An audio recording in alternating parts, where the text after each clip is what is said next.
بسم اللہ الرحمن الرحیم۔ السلام علیکم ورحمۃ اللہ وبرکاتہ۔ محترم ناظرین، سابقہ نشست میں ہم نے یہ جانا کہ رب کائنات نے انسان کی کتنی تکریم کی ہے اور اس کو کس قدر عزت دی ہے، اس پر کتنی نعمتیں نچھاور کی ہیں۔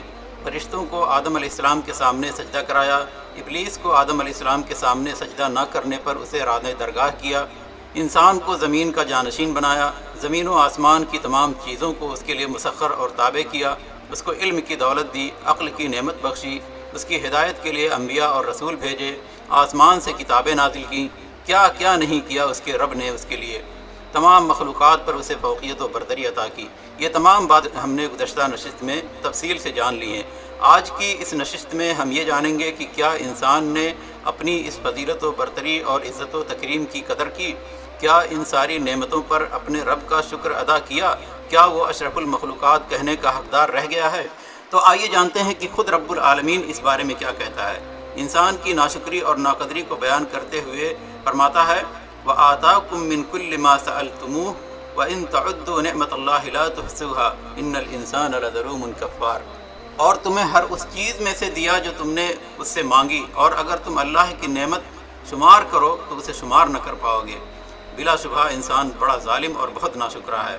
ذرا غور کریں، انسان کو وہ سب ملا جو اس نے رب سے مانگا، اور جو نہیں مانگا وہ بھی دیا۔ اتنی نعمتیں دے دی ہیں کہ جدید ترین کمپیوٹر بھی ان نعمتوں کا شمار نہیں کر سکتا ہے، مگر انسان اتنا ناشکرا ہے کہ وہ اس فضیلت و برتری کی قدر نہیں کرتا۔ وہ یہ سوچتا ہے کہ یہ تمام نعمتیں ایسے ہی مل گئی ہیں، اپنی محنت اور کوشش سے یہ سب پا گیا ہے۔ ہمیشہ ایسے کام کرنا چاہتا ہے جس سے اس کی عزت و کرامت پر آنچ آئے۔ اس کا رب اس کی عزت بچانے کے لیے اسے نظر نیچی رکھنے اور شرم و حیا کا لباس زیب تن کرنے کا حکم دیتا ہے، مگر انسان کو یہ پسند نہیں۔ ان سب باتوں کو فرسودہ خیالات سمجھتا ہے، بے حیائی اور بے شرمی کو اپنی آزادی سمجھتا ہے، اور شرم و حیا کو اپنے لیے ایک قید سمجھتا ہے۔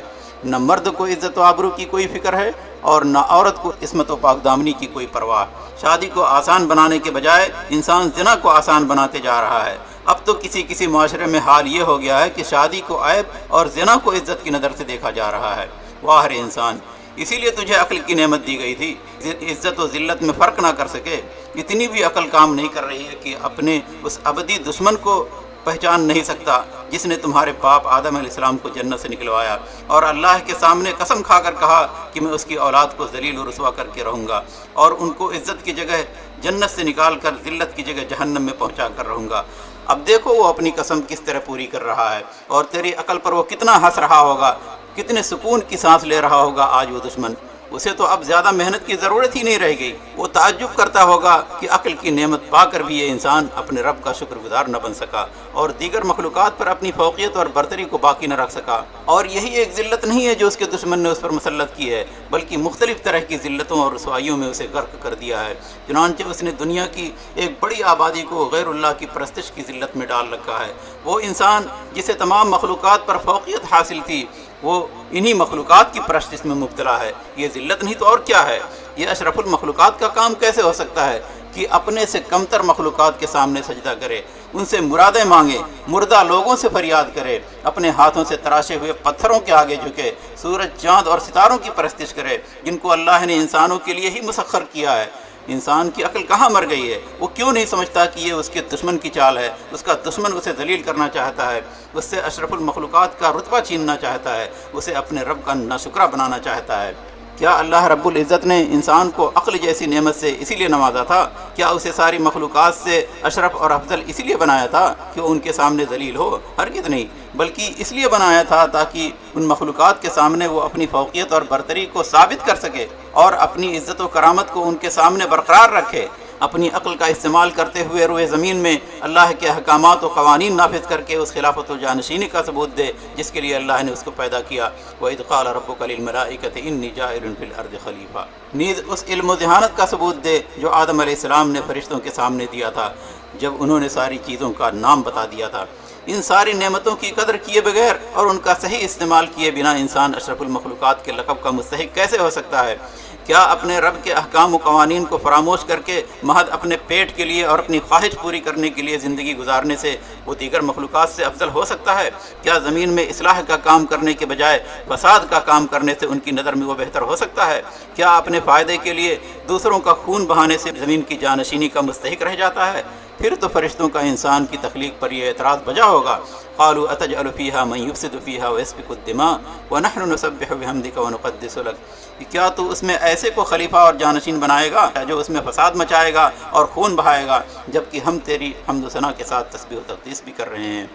अल्लाह ने इंसान को दिल दिया है हक़ बात को समझने के लिए, आँखें दी हैं हक़ की शनाख्त के लिए और सही राह देखने के लिए, कान दिया है हक़ बात सुनने के लिए। अब अगर इंसान का दिल ऐसा हो जाए कि हक़ बात समझ ही ना सके, आँख इस तरह हो जाए कि हक़ नज़र ही ना आए, सही राह छोड़कर गलत राह पर चलने लगे, कान इस तरह हो जाए कि हक़ बात सुनना गवारा ही ना करे, तो फिर इंसान जानवरों और चौपायों से भी गया गुजरा हो जाता है। और ये मैं नहीं कह रहा हूँ, बल्कि हम इंसानों को पैदा करने वाला खुद कह रहा है, लहुम क़ुलूबुन ला यफ़क़हून बिहा व लहुम आयुनुन ला युबसिरून बिहा व लहुम आदानुन ला यस्मऊन बिहा उलाइका कल अनआम बल हुम अदल उलाइका हुमुल गाफ़िलून। उनके दिल हैं जिनसे वो समझते नहीं, उनकी आंखें हैं जिनसे वो देखते नहीं, और उनके कान हैं जिनसे वो सुनते नहीं। ऐसे लोग चौपायों जैसे हैं, बल्कि उनसे भी ज़्यादा भटके हुए हैं। ये तो बिल्कुल ही बेखबर हैं। यहाँ गौरतलब बात यह है कि अल्लाह ने चौपायों की मिसाल क्यों बयान की है, दीगर हैवानात की मिसाल क्यों नहीं दी? क्योंकि उन चौपायों को सिर्फ अपना पेट भरने और अपनी ख्वाहिश पूरी करने की फिक्र रहती है। आप देख लीजिए उन चौपायों को, यानी गाय, भैंस और भेड़ बकरी को, ये हमेशा खाते पीते रहते हैं और कभी आसूदा ही नहीं होते। उनका पेट इतना बाहर निकल जाता है कि वो दौड़ भी नहीं सकते, यानी उनका काम सिर्फ खाना पीना और ख्वाहिश पूरी करना होता है और कोई मकसद उनकी ज़िंदगी में होता ही नहीं। जबकि दूसरे जानवर उन चौपायों से समझदार होते हैं, वो एक मंसूबे और प्लानिंग के तहत ज़िंदगी गुजारते हैं। एक मामूली चींटी भी अपनी ज़िंदगी की पूरी प्लानिंग करती है, दिन रात मेहनत करती रहती है, मुश्किल वक्त के लिए पहले से ही खुराक जमा करके रख लेती है। हुदहुद एक परिंदा है, लेकिन जब उसने एक कौम को सूरज की परस्तिश करते हुए देखा तो उसे बड़ी हैरत हुई कि जिसने सूरज और चाँद को बनाया उसकी इबादत करने के बजाय उसके बनाए हुए सूरज की पूजा कर रहे हैं। उसने फ़ौरन जाकर सुलेमान अलैहिस्सलाम को ख़बर किया और फिर वो उस कौम की हिदायत का सबब बन गया। तो कहने का मकसद ये है कि दूसरे जानवर इन चौपायों से ज़्यादा समझदार होते हैं। इसी वजह से अल्लाह ने चौपायों की मिसाल दी है कि इनका मकसद सिर्फ खाना पीना और ख्वाहिश पूरी करना होता है। हाँ, लेकिन ये चौपाए फिर भी अपने नफ़ा और नुकसान का कुछ शऊर रखते हैं और अपने दुश्मन को पहचानते हैं, अपने मालिक को पहचानते हैं।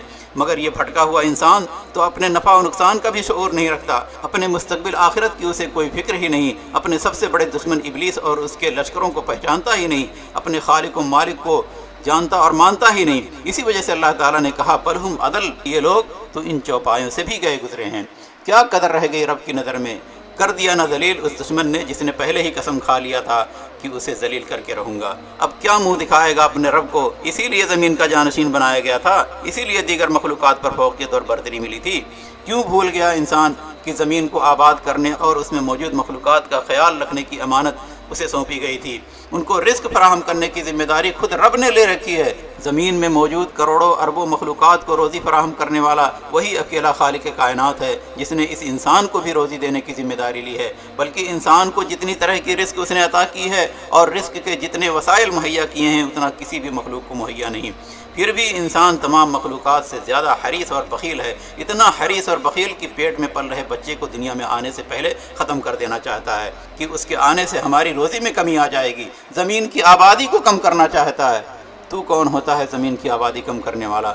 ज़मीन में रोज़ी पैदा करने वाला तू है, आसमान से बारिश नादिल करने वाला तू है, मुर्दा ज़मीन को ज़िंदा करके उसमें मुख्तलिफ़ तरह के पौधे और दरख्त उगाने वाला तू है, समुंदर की गहराइयों में मौजूद अरबों खरबों मखलूक़ात तक रोज़ी पहुँचाने वाला तू है। तेरी तो वहाँ तक रसाई ही नहीं है।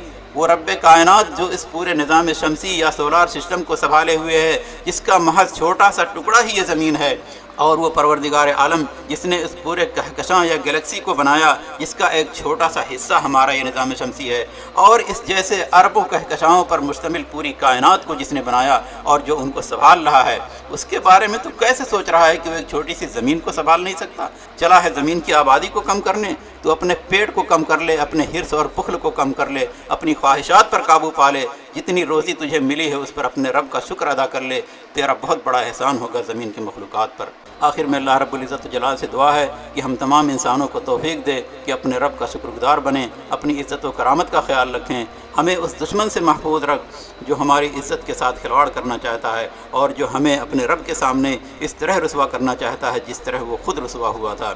اے اللہ تو مسلمان خواتین کو دشمنوں کے چال سے محفوظ رکھ، ان کو یہ سمجھ عطا کر کہ بلا ضرورت گھر سے باہر نکلنا اور بے پردہ ہو کر بازاروں میں گھومنا ان کی آزادی نہیں بلکہ یہ ذلت کا ایسا جال ہے جس میں پھنسنے کے بعد باہر نکلنا بہت مشکل ہوتا ہے۔ اللہ ہم سبھی کو سچی ہدایت دے، آمین۔ وآخر دعوانا ان الحمد للہ رب العالمین۔